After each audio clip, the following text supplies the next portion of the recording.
Good morning बच्चों। आज हम नया अध्याय करेंगे। इस अध्याय का नाम है त्रिकोणमिति के कुछ अनुप्रयोग। अब किस तरह से इसके अनुप्रयोग करेंगे हम, जो हमने त्रिकोणमिति सीखी। इससे पहले अध्याय में आपने त्रिकोणमिति अनुपातों को सीखा, उसका भी प्रयोग हम यहाँ पे करेंगे, ठीक है। और फिर आपने दैनिक जीवन में आप किस तरह से त्रिकोणमिति का प्रयोग कर सकते हैं वो सब आप यहाँ पे सीखेंगे, है ना। कि जैसे अब दैनिक जीवन में किस प्रकार से, मतलब ये जैसे आप लोगों को पहले ही बताया था कि त्रिकोणमिति का प्रयोग जो है खगोलविद जो है बहुत पहले से प्राचीन काल से करते आ रहे हैं। कैसे कर रहे हैं ये कि दो जैसे ग्रहों के बीच की दूरी जो है, अब फीता लेके तो कोई दो ग्रहों के बीच की दूरी नापेगा नहीं, तो उसके लिए जो है ये त्रिकोणमिति का ही प्रयोग किया खगोलविदों ने, इसकी दो ग्रहों के बीच की दूरी नापने के लिए, या तारों के बीच की दूरी नापने के लिए, ठीक है, पृथ्वी से ग्रहों की दूरी नापने के लिए जो है ये त्रिकोणमिति का ही प्रयोग किया गया है। इसी के द्वारा जो है हम इनके बीच की दूरी जान पाए हैं, ठीक है। और कहाँ पे प्रयोग करते हैं त्रिकोणमिति का?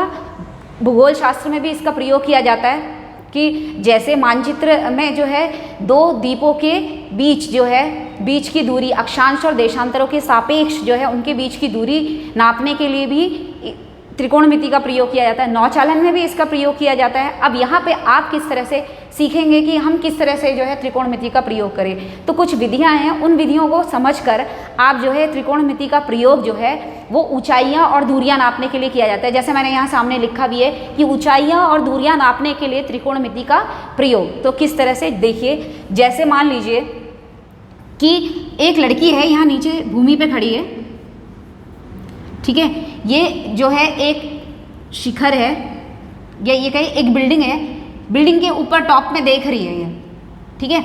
तो बिल्डिंग के ऊपर में टॉप में जब देख रही है तो इसकी बिल्डिंग की तुलना में इसकी ऊंचाई को हम नगण्य मानते हैं, ठीक है। तो अब यहाँ से ये देख रही है, तो इसकी जो ये देख रही है इसको यहाँ पे इस तरह से देखेगी गर्दन ऊपर करके, ठीक है। इसको बोलते हैं हम दृष्टि रेखा। क्या बोलते हैं इसको? दृष्टि रेखा, दृष्टि रेखा, ठीक है। और जहाँ पे ये खड़ी होके देख रही है, मतलब इस चीज़ को, यानी कि हम इसको ज़ीरो मान रहे हैं, बिल्कुल इसको आप ज़ीरो मान लो, यहाँ पे पॉइंट मान लिया हमने, इसको लड़की को पॉइंट मान लिया इसकी तुलना में, क्योंकि इसकी हाइट बिल्कुल नगण्य है इसीलिए इसको पॉइंट मान लिया। हम यहाँ पे साइड बना दे रहे, ठीक है। तो ये जो रेखा है इसको हम बोलते हैं क्षैतिज रेखा,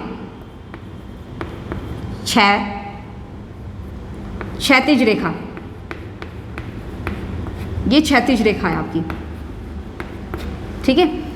और ये जो कोण बना है, ये जो कोण है इसको बोलते हैं उन्नयन कोण। क्या बोलते हैं इसको? उन्नयन कोण। मान लीजिए ये बिल्डिंग की ऊंचाई ए बी है, जो लड़की खड़ी है उसको हमने बिंदु सी मान लिया, ठीक है। तो ये जो कोण है, इस कोण को मैंने जो कोण बना, क्योंकि ये जब देख रही है यहाँ पे इस क्षैतिज रेखा के साथ इस दृष्टि रेखा का एक कोण बना है, इसको बोलते हैं उन्नयन कोण।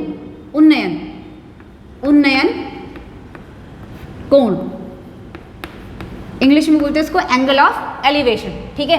तो क्या बताया कि मान लीजिए कि बिल्डिंग के टॉप पे ये जो लड़की है वो देख रही है, तो ये जो BC है, BC क्या कहलाई जाती है आपकी?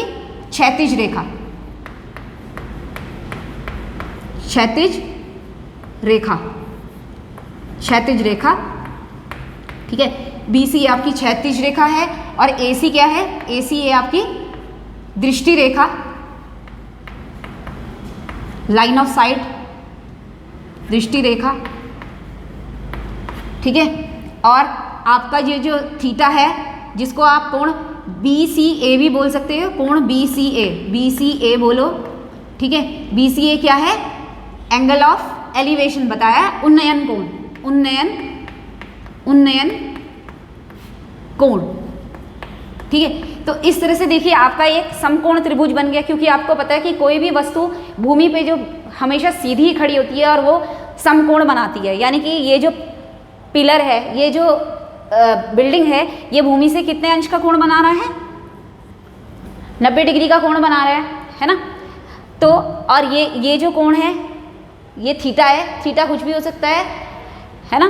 तो आप इस थीटा की मदद से वही त्रिकोणमितीय अनुपातों से आप ये दूरी निकाल सकते हैं, आप ये ऊंचाई निकाल सकते हैं, इस तरह से आप कुछ भी निकाल सकते हैं। आप ये भी निकाल सकते हैं कि जो है उसने जो है वो जो है कितनी दूरी से जो है उस बिल्डिंग को देख रही है, ये दूरी भी निकाल सकते हैं, बिल्डिंग की ऊंचाई भी निकाल सकते हैं, ठीक है।